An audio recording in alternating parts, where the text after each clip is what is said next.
recently, and this might not be just expressly anxiety, but it may be control.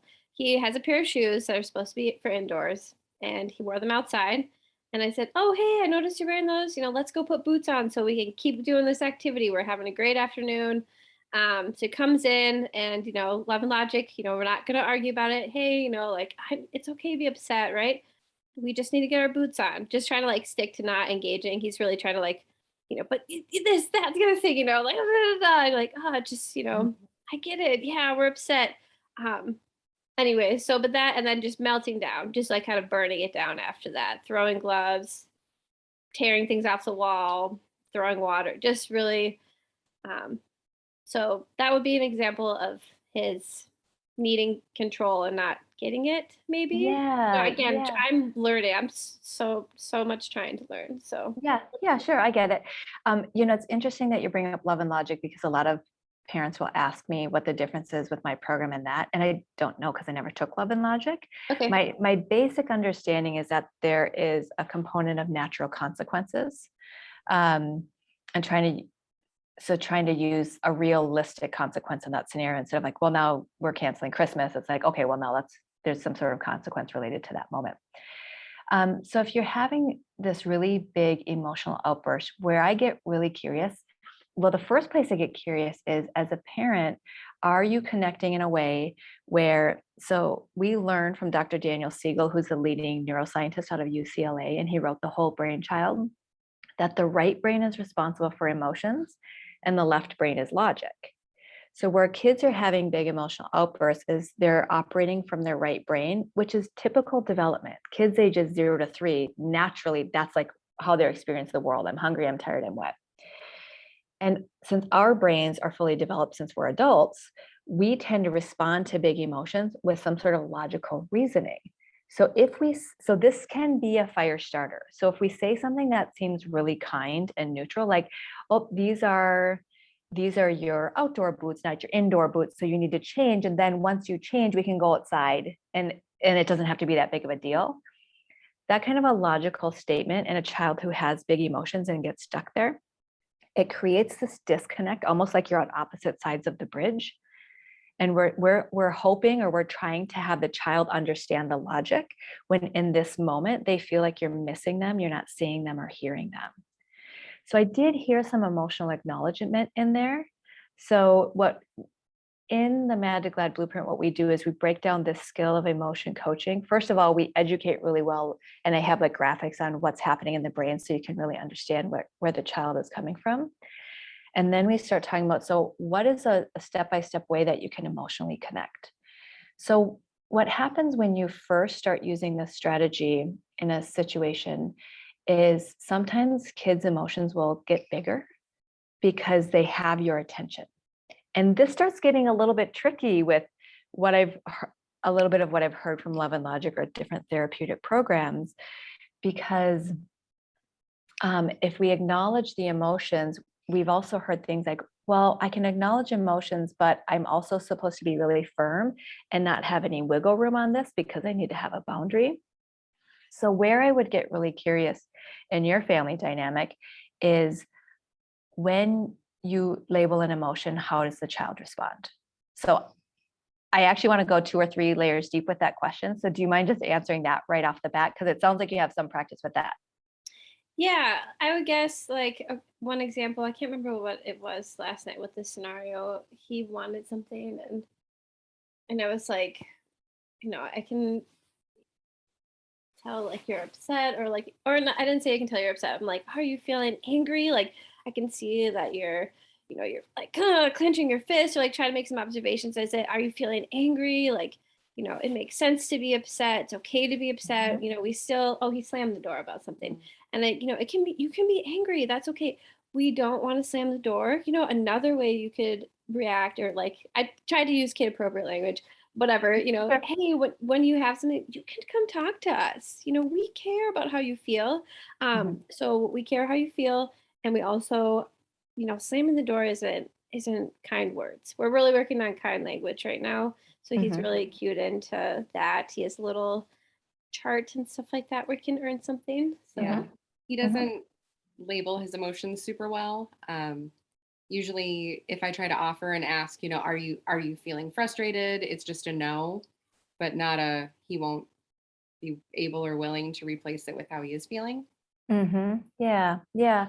So it sounds like, um, so to me, it still sounds like the core of what you've identified. And then I'm just going to say it again, because as people are listening, they can hear it too. It's easier to hear when you're talking about another family than your own.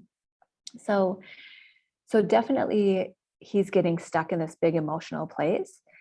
So when we're looking for a workaround, we're always looking at a responsive in the moment strategy and versus like a proactive and a repair strategy. So it sounds like we would want to make things a little bit simpler for helping him connect with these emotions. And I would do it with somebody he feels really safe and open with, who it's easy for him to be tender with at a time of day and in a location that feels really safe. Because that helps calm some of that fight or flight stress response in the first place. It calms some of that adrenaline cortisol and allows us to get into this emotional part of his brain for connection. So what this might look like is, whoever he's most open with, maybe it's before bedtime, it's using a strategy where you say something like, you take responsibility and you say, hey, remember earlier today where we were all doing this in the living room and I told you, oh, no, we can't do that. And then you threw that across the room. So we take responsibility, like blaming ourselves first, like I said this and you threw that across the room. Then we go into the emotional brain a little bit differently and we ask, I'm just curious, how were you feeling in that moment? If you find that like sweet spot and both of you are nodding and actually both of your faces look a little softer, do you both recognize the Well, moment that's when that's he's in the sweet something spot? that we've learned with him, like a lot of the time, you know, like these blowouts or even not a big blowout, but trying to, because I think for him, when he starts to feel that shame, he just doubles down and we use the term burn it all down, and Yeah. so trying to, that's not, we're not giving consequences, we're trying to give empathy, we're trying to help de-escalate, we're trying to like do a lot of, I think, trying to be aware that his lid is blown, he's not thinking through what he's doing right now, so we're trying to get him back down. And then when he is calm, and it is often before bed, that Mhm. he's quiet and you guys are snuggling and, hey, what happened there? And that's maybe Mhm. where he found out that he had a really, really hard afternoon in his afternoon program, or that kind of thing. And trying to say, hey, how could we do that differently next time? I care about you if you had a hard time. Like, so we're nodding because we've realized that that is something that does work with him, is, but then it doesn't always, then, so we've figured out how to kind of repair, but then tomorrow he's blowing out and we're like, how do Mhm. we, yeah, like you said, that's not the time to do some psychoeducation, it's time to teach him like words, like we're not trying, but then Right, when we right. do that, yeah. Yeah. So as I'm listening to you, I'm like scrolling in my Rolodex of these 8 pillars of parenting because there's at least 3 things that you're doing really well. So you're acknowledging emotion, like you're being empathetic. Oh, I'm sorry, I should have said that right off the bat. No, it's okay. No, I'm like, it's just validating. Thank you. We're trying. Yeah. Yeah, for sure, for sure. And I mean, some people when they join Magic Lad Blueprint, they haven't heard about using empathy language or finding those tender moments. And so that can be a complete new introduction for somebody going through the 8-week series. But a lot of people are like yourselves, where you've been exposed to them, but you're not quite sure what is the right cocktail or like what are the right ingredients to make the recipe work consistently. Mhm. So where I get really curious is in 2 areas, and so I'll kind of have to talk about them high level to make sure I can ask some questions or other people can ask me questions too. So one of the areas is we all have mirror neurons in our brain. See if I can find this picture. And mirror neurons reflect the state that another person is in. So when there is a lot of stress or anxiety happening in the home, either because it's initiated by the child or the parent or caregiver is anticipating that it's going to go wrong, and so like your blood starts going up and your hackles are raised, fight or flight, because it's such a primitive mechanism that was supposed to like help us be aware if there was a predator circling our camp. Kids can feel that when we're walking in the room, and the mirror neurons, like you'll already feel more anxiety, and then your child feels anxiety, and then everybody starts bouncing off of each other. And that's just a recipe for triggers to happen. So it can be really important to start from the foundational level of calming the fire in your own brain. So is there, and these are kind of rhetorical questions for you all to consider, do you have self-care practices where you step out of the family dynamic at times so that you can refresh and you can get really grounded and you can be that mirror that the child can bounce off of in a more grounded and anchored sort of way? Do you have the emotional support and conversational support where you feel like you have an action plan? Because for most of us, we feel more grounded and confident just by knowing that we know what to do in this situation. The other piece that I get really interested in when you've tried this empathy language is I get really interested in positive discipline. So with kids who are more emotionally intense, they also have this little scientist in the brain that's testing, like, can I get my way this time? What about this time? Oh, What he's if smart. Yeah, he's smart, Yeah, industrious. Yeah, there. exactly. Yeah.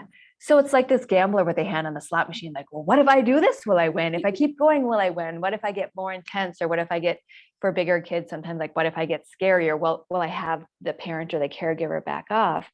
Mhm. So what did I want to say about little scientists?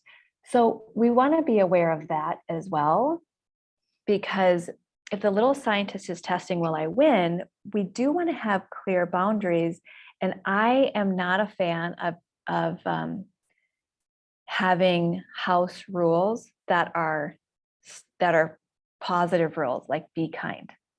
So for the most part, the little scientist in the brain is this masterful negotiator looking for either to win the thing that they want, or they're looking to win an energy match, because if you match them up here, it feels familiar. And homeostasis, even if it's like high stress and anxiety, gives a false sense of groundedness and safety inside of the nervous system and inside of the body. So even if everyone's crying later, like, that sucked, can we not do that again next time? What can we do better? The little scientist's like, yeah, but I'm so familiar here that deep neural pathways start happening in that family dynamic. Mhm. So it's also important to have like a really clear boundary in place where instead of be kind, what we work on in class 6 for positive discipline, once we have some really solid calm and relationship strategies under your belt that you've been practicing week after week, is having rules like there's no hitting, there's no yelling. And when there is, we do something that's a combination of time out and time in, meaning the child stays in the room if they're not hurting you, and we take a break to help the stress chemicals reset, because then the little scientist learns, A, I'm responsible for my own behavior, and B, I know what it feels like to come down again instead of everybody just quick needs to separate and leave the room, or I'm being coddled's not the right word. It's almost like persuaded, like, you know how to be kind, you know how to be kind, as we're like hoping with gentle intentions that we're teaching them the right way to be, but not actually giving them the experience of coming down again. So I kind of left that as a cliffhanger, and not because I want to leave you hanging, but what of everything that you just heard, what makes sense or what might be a missing piece? I mean, I feel like we've tried a lot of the things, but not in a way where we've built one thing to the next, like an 8-week course would be. So I think, I'm sold, I want to do it, but I know that I can't do this next session because I'm a teacher and I'm working during that time. Mm. So my big question for you is, do you do this in the summer or evenings or anything like that? Yeah. My dates aren't decided yet. My goal is to do it in the spring and in the fall. So we do record all sessions if that works for your schedule. If you're like, I don't want to wait. The classes are going to be on Fridays. I think most people on this call I looked at registration, are mostly Central Time, but they're going to be 12:30 to 2 Central. Obviously, that's during your day. And our intention is to have the recording uploaded into your members area that you get access to by that evening. So you can watch that evening and the weekend. And then, of course, you could email me questions and I can do my best to answer them on live calls. But if that doesn't work, I will offer it again. Okay. Thank you. Yeah, you're welcome. So the thing that you said, I'm just thinking back to your original questions, like, how is this different? some of it's not, given the experience that you have and the tools that you've already mentioned, it's probably not going to be earth shattering. Thank goodness, because you don't want to do 100 more different things and learn them. You've got at least 3 things in place. And I find that families, when they learn the 8 pillars, they usually need a combination of 3 to 5 of the pillars in order for things to really click. And that's why I'm like, ooh, the positive discipline piece, I'm really curious if we get that in, because that's more intermediate to advanced in terms of strategies for helping a kid develop self-control and responsibility for their behavior. I'd be curious where that would lead you. Yeah, I'm curious too, because I have like lots of different backgrounds, lots of different strategies. And like I said, some kids, some scenarios. And with him, like, we just realized, he would be like, oh yeah, you can take away Christmas, like give him a consequence. He's like, take everything, we were like, oh You God. can have it. Yeah. And we're like, Yeah. this isn't what we want, we're like, so, and I was thinking of the timeout thing, time in, and we've tried putting him in this room, and then that becomes a game, and again, we're like trying not to make it this big, not because it's fun, but because it's exciting. These conflicts are exciting, right? And I That's right. understand that. Yeah, the energy match. But then how do you, because he's done a really good job of exactly pulling the lever, escalating till it's to the point where it's not safe. And so we have to do something. And so that's familiar to him. He's like, I'm just going to get there, and we're like, I don't know how to, Yeah, exactly. passion. Yeah. Okay. Yeah. We'll do the class. Yeah, that sounds good. And we'll let you talk to other people. No problem. And if you ever want to do a one-on-one, just email me hello@samanthamo.com. I'll send you a link, and we'll work through it and give you the plan before the hour is up. Awesome. Thank you. All right. Thank you both. Yep, you're welcome.